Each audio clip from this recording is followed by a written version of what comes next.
चीन और हिंदुस्तान के बीच में आजकल नज़दीकियाँ बढ़ रही है और हम वहाँ से अमेरिका ने एक ऐसे आदमी को भारत का एम्बेसडर भेजा है जो कि साउथ एशिया का भी इंचार्ज रहेगा। म्यांमार, बांग्लादेश, पाकिस्तान के का भी रहेगा इंचार्ज। यानी कि पाकिस्तान, हिंदुस्तान, बांग्लादेश को अमेरिका ने एक समान रखा हुआ है और ये शायद इसलिए किया गया है ताकि भारत को अपमानित किया जाए। लेकिन उनके कहने से अपमानित भारत नहीं होगा। नमस्ते साथियों, यह है पेज नेटवर्क। मैं हूं प्रदीप हुंडो। आज हम इसी बारे में बात करेंगे। क्या चीन हमारा असली दोस्त बन सकता है? आगे अमेरिका हमारे बारे में क्या सोचेगा और हम अमेरिका को किस दृष्टि से देखेंगे? पहले बात करेंगे हम चाइना की। चाइना हमारा पहले भी दोस्त था। 1950 के दशक में जब उन्होंने तिब्बत पर कब्जा किया तो हमारी सरकार ने वहाँ पर राशन उनके फौजियों के लिए भेजा। वहाँ पर कोई रास्ता उनके लिए नहीं था, तो 9 महीने भारत ने वहाँ के लिए राशन वगैरह भेजा ताकि वो जिंदा रह सके तिब्बत में। और नेहरू जी ने ये भी कहा कि चीन हमारा दोस्त है, इसलिए हमारे साथ हमें क्या आर्मी की ज़रूरत है। हम तो अमन की बात करते हैं, शांति की बात करते हैं, तो हमें ज़्यादा फौज पे इन्वेस्टमेंट करने की क्या ज़रूरत है। लेकिन वो बात बाद में गलत साबित हुई और ये जो ब्रिटिश ने जो मैकमोहन लाइन ड्रा की थी भारत और तिब्बत के बीच में, ये मैं एक यहाँ पर कहना चाहूँगा, वो चीन और भारत के बीच में लाइन नहीं थी, वो तो तिब्बत और भारत के बीच में लाइन थी।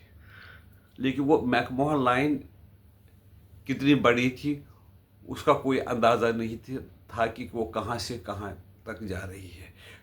वहाँ पर जो मैकमोहन लाइन की जो डेफिनेशन चाइना ने एक बताई और हमने दूसरी बताई, थोड़ा सा उससे तनाव हो गया। लेकिन ये कोई नहीं सोच रहा था कि चीन हम पर हमला करेगा। और इसी दौरान दलाई लामा ने क्या किया कि दलाई लामा ने यहाँ पर शरण ली, जो हमारी परंपरा, तो हमने उनको शरण दिया। तो 1962 में ये बिल्कुल भारत को ये अंदाज़ा भी नहीं था कि चीन हम पर हमला करेगा। कई लोग ये बताते हैं कि चीन ने जब धोखा दिया भारत को तो उससे हमारे प्रधानमंत्री नेहरू जी को बहुत शौक हुआ, क्योंकि चीन कह रहा था हिंदी चीनी बाई बाई, फिर उसके साथ जोड़ दिया हिंदी चीनी बाई बाई, ये ज़मीन हमारी है। और उसके दौरान फिर इंदिरा जी ने दोबारा चीन के साथ संबंध कायम किए। फिर अटल बिहारी वाजपेयी भी चीन चले गए और जो समझौता हो गया, फिर इंदिरा जी के पास जो एम्बेसडर वगैरह हमने किया, तो एक बार थोड़ी सी सिकरमिश हो गई थी, छोटी सी बैटल हो गई थी शायद 1967 में। उसके बाद भारत और चीन के बीच में दरमियान ये होगा कि हम आपस में गोली नहीं चलाएंगे, और वैसे भी बॉर्डर शांत रहा। शायद अगर बॉर्डर शांत रहा तो ऐसा क्या हुआ कि जब भारत जो बीजेपी की सरकार वहाँ आई तो उन्होंने बॉर्डर पे वो तनाव पैदा करना शुरू कर दिया, क्योंकि उनको ये जानकारी थी कि हिंदुस्तान को हमने गफलत में डालना है, ऐसा आवाज़ देना है कि हम तुम्हारे दोस्त हैं, हम तुम्हारे लिए कुछ नहीं, तुम्हारे साथ हमारा कोई नुकसान नहीं होगा। और चीन के साथ राहुल गांधी के भी कुछ समझौते वगैरह हुए थे, क्या हुए थे तो मुझे नहीं पता। और एक दिन ऐसा चीन ज़्यादा इतना ताकतवर बन जाए जो अमेरिका से भी आगे निकल जाए और अमेरिका भी चीन के मामलों में, अगर चीन कहीं पर हमला करे उसमें भी इसके बीच में अमेरिका भी ना आ सके। तो इसलिए उन्होंने चाइना के साथ, चाइना ने हिंदुस्तान के साथ कोई एक गोली भी नहीं चला। लेकिन जब गलवान का हुआ या डोकलाम का हुआ, वो इसलिए हुआ कि भारत जो है चाइना की चाल समझ गया। जैसे कि पहले जो 62 में हुआ था, पहले तो उन्होंने शांति दिखाई, हिंदी हिंदी चीनी बाई, लेकिन बाद में भारत ये अब ये जो इसकी है मोदी जी की सरकार ये बात समझ गई। और ये है कि जब भी भारत ने अपने बॉर्डर के इर्द गिर्द जब उन्होंने सड़कें बनानी शुरू की तो चाइना को ऑब्जेक्शन हुआ। उससे ये पता चलता था कि वो हिंदुस्तान को ऐसे ही धोखे में रखना चाहते थे और एक दिन अचानक हमला करके पूरे नॉर्थ ईस्ट को चबाना चाहते थे। क्योंकि वो जो डोकलाम की सड़क जो उन्होंने बनाई, जो बिल्कुल चिकन को के पर नज़र रखी जाती थी, उससे समझ में आता है कि उनकी नज़र पूरे नॉर्थ ईस्ट पर भी थी, जिसका जिक्र फिर बांग्लादेश के जो एडवाइज़र थे उन्होंने चाइना जाते समय ये बात की थी कि हम चिकन नेक पर हमारा ही बल, बाकी हम समंदर तक हमको रहने दे से और वहाँ पर उनके लिए रास्ता रोक सकते हैं। यानी कि चाइना की प्लानिंग बिल्कुल बेखबर रहकर चाइना जो नॉर्थ ईस्ट पर कब्ज़ा करना, और इस तरह से अगर उस वक्त जो बांध वगैरह बनाए थे ब्रह्मपुत्र नदी पे, और उनका इस्तेमाल दबाव डालने के लिए करना था। लेकिन अब जो अमेरिका ने चाइना को भी के साथ भी टैरिफ का गेम किया, चाइना को भी नीचा दिखाने का प्रयास किया और भारत को तो टैरिफ करके ही परेशान किया। अब दोनों को ये लग रहा है कि अगर हम आपस में कारोबार करें तो हम जो अमेरिका की जो दादागिरी है उससे बच पाएंगे। तो इसलिए हिंदुस्तान और चीन धीरे धीरे नज़दीक आ रहे थे। पहले भी चीन हिंदुस्तान के नज़दीक आ सकता था, क्योंकि चाइना ये समझ गया कि अब हिंदुस्तान को जो हम बेखबर रख के उनको ये धोखा देकर हम उसको नॉर्थ ईस्ट को कब्जा कर लेंगे। लेकिन जब उनको पता चला कि मोदी सरकार ऐसा हमें करने नहीं देगी, उन्होंने सड़कें बनाई बहुत, दुनिया के ऊंचे ऊंचे, कहाँ पर उन्होंने हेलीपैड बनाए, कहाँ पर एयरपोर्ट बनाए, कहाँ तक सड़कें ले गए, जिसका अंदाज़ा चाइना को बिल्कुल ही नहीं था। ऐसे ऊंचे पहाड़ जिनको तोड़कर हिंदुस्तान ने सड़कें बनाई, जिसका बिल्कुल चाइना को बिल्कुल अंदाज़ा भी नहीं था कि इस तरह से हिंदुस्तान करेगा। क्योंकि अगर वो नहीं करता, हिंदुस्तान बॉर्डर के साथ सड़कें वगैरह नहीं बनाता, तो एडवांटेज चाइना हो जाता है। अब चाइना की इकोनॉमी भी थोड़ी सी कमज़ोर हो रही है, उसके देखिए क्योंकि हाउसिंग प्रोजेक्ट्स का क्या हो रहा है, बैंकिंग भी कमज़ोर हो रही है। लेकिन फिर भी वो भारत से बहुत आगे है, ये बात हमें माननी चाहिए। अब हिंदुस्तान में भी ये है कि अगर हम चाइना के नज़दीक आए, लेकिन जो चाइना के साथ हमें बिल्कुल संभल के ही आगे बढ़ना चाहिए। चाइना क्या अप्रोच रहेगा, चाइना हमें अपनी तैयारी जो है इस वक्त, ये भारत का ये अप्रोच है कि हमें अपनी तैयारी बिल्कुल करते रहना चाहिए। चाइना से दोस्ती करके या वहाँ से सामान आए वो एक्सेप्ट करना, और चाइना हमारा सामान चीन में आने दी। पहले तो चीन अब यहाँ पर भारत का सामान आने ही नहीं देना चाहता था, देखिए, लेकिन उसमें होशियारी रखनी पड़ेगी। इसमें पाकिस्तान का क्या रोल था? पाकिस्तान ने ये दोस्ती पहले भी होने नहीं दी, क्योंकि चाइना को उनकी बात माननी थी। चाइना एक तो अपने हथियार उनका कोई लेता नहीं है, वो पाकिस्तान ही लेता है।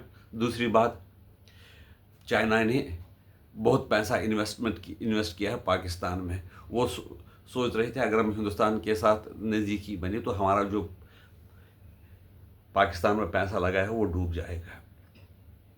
लेकिन अमेरिका से ज़्यादा दबाव आने के कारण और मुनीर का अमेरिका के नज़दीक आने के कारण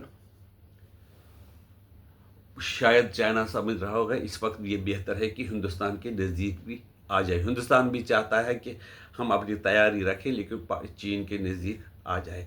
मुनीर ने तो जो गवादर पोर्ट है यहाँ पर मिनरल वगैरह चाइना के साथ ठेका किया था, वो चाइना को लग रहा था हमारा पैसा वापस आएगा, लेकिन वही मिनरल वगैरह अर्थ मटेरियल बाकी चीज़ें हैं जो है या नहीं है ये पता भी नहीं है, जो अमेरिका ने पाकिस्तान के हवाले किए। जब इसको समझ में आ गया चाइना को कि जो हमारी जो फौजी सरकार है, फौज की तो वहाँ चलती है, वो वो अमेरिका को बुला रहे हैं, इसलिए हमें इससे ज़्यादा वहाँ पर हमारे लोग भी मारे जाते हैं, तो वहाँ पर ज़्यादा उनके भरोसे बैठना ठीक नहीं। और हिंदुस्तान के साथ हिंदुस्तान बड़ी मार्केट है और चाइना भी बड़ी मार्केट है। हिंदुस्तान में अपने कुछ गुड्स बेच सकते हैं। इसमें बड़ी बड़ी जो पाबंदी लगा दी थी वो रेयर अर्थ मटेरियल पर पाबंदी लगा दी थी।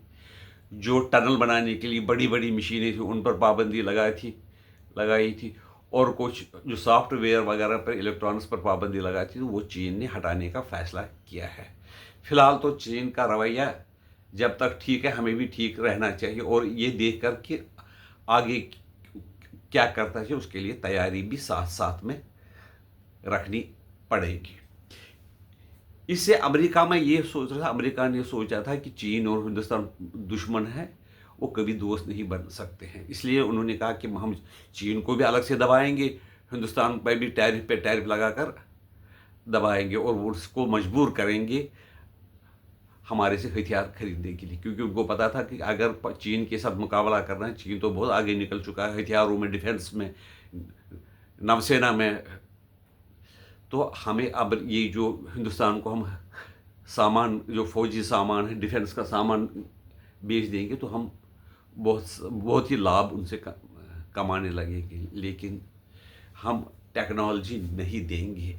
हिंदुस्तान को पता है कि जो पिछली बार सिंदूर ऑपरेशन हुआ था उसमें ये हुआ था कि फ्रांस ने हमारे जो हम चाहते थे कि अपनी मिसाइल हम अपने जो उनके राफेल दिए हुए उनमें इस्तेमाल किए, तो लेकिन फ्रांस ने सोर्स कोड नहीं दिया। तब भारत को समझ में आ गई कि हमें ज़्यादा आत्मनिर्भर ही रहना पड़ेगा। और इस दौरान बाद में बात हुई जब अमेरिका ने फ्रांस पे भी दबाव डाला, तो अब फ्रांस कहता है कि हम आपको ये जो आपको तेजस और एमका के लिए इंजन चाहिए वो हम आपके देश में ही बनाएंगे और आपको टेक्नोलॉजी भी दे देंगे, क्योंकि उन्होंने भी समझा कि अमेरिका हम पर नाजायज़ दबाव बढ़ा रहा है और वो कह रहा है कि आप तुम हमारे से सामान खरीदो और फिर यूक्रेन को दे दो, हम नहीं देंगे। इन्वेस्ट हमारे यहाँ पर करो 100 बिलियन की, वो 100 बिलियन दो इन्वेस्टमेंट करती है, प्राइवेट सेक्टर करता है इन्वेस्टमेंट। अगर वो इन्वेस्टमेंट करेंगे तो उनमें वहाँ पर उसका जो श्रम है, लेबर, वो बहुत ज़्यादा, उनको जो बाकी यूरोप की कंपनियाँ हैं और जो बाकी जापान की कंपनी है वो अमेरिका में ज़्यादा इन्वेस्टमेंट करेंगे, तो उससे क्या होगा कि उनकी लेबर ज़्यादा बढ़ेगी और वो जो उनके प्रोडक्ट है वो महंगी हो जाएगी। शायद वो अमेरिका की जो पॉपुलेशन है, सर्टन पॉपुलेशन, उसको खरीद नहीं सकेंगे और वो उनकी जो इन्वेस्टमेंट है वो ज़ाया होगी। फिलहाल तो अमेरिका के लोगों को तो जॉब वगैरह मिलेंगे, वो उन लोगों को जॉब मिलेगी जो काम करना चाहते ही नहीं हैं, लेकिन ट्रंप को अपने जो उनके मतदाता है, वोटर, उनको खुश करने के लिए जॉब क्रिएट करना और दिखाना कि मैंने क्या किया है आपके लिए। आपकी राय इसके बारे में क्या है, हमें बता दीजिए। क्या चीन और भारत सच्चे दोस्त बन सकते हैं, या क्या अमेरिका और भारत में खटास जो हो गई है वो दूर होगी? आपकी राय हमारे लिए बड़ी अहमियत रखती है। हम आपसे निवेदन करते हैं कि हमारे चैनल को सब्सक्राइब कीजिए, वीडियो को लाइक कीजिए। वंदे मातरम, भारत माता की जय, जय श्री राम।